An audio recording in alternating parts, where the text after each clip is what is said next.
Russia does not have many hulls with 125mm guns left in storage.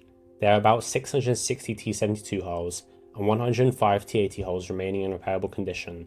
At the rate of 60 T-72 hulls a month being put towards T-90 and T-72B modernizations, that would mean stocks would last about a year. For the T-80 at a production rate of 20 a month, it would last about 5 months. That would leave around 90 T-90M tanks a year being produced from scratch, which isn't enough. Yes, Omsk has said they will produce T-80s from scratch, but that is still closer to fiction than reality. However, you probably noticed that there are over 600 T-64s in storage, of which 453 appear to be in repairable condition, so why not use them? After all, Russia has already used some of its own and captured T-64s in combat, so slapping some Contact 5 and a thermal on some T-64s and sending them to the battlefield sounds like a good idea. Well, not necessarily. First of all, the spare parts issue. Almost all the spare parts production was concentrated in the Malshev factory or elsewhere in Ukraine, and obviously that source is no longer available.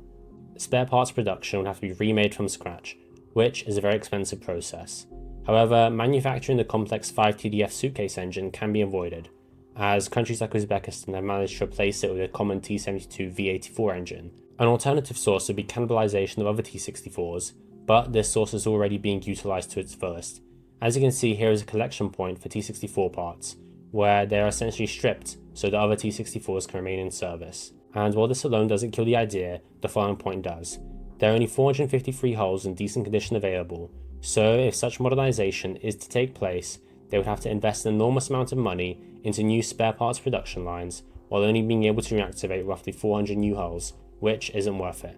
However, as the war drags on, it is possible such measures could be taken, although unlikely.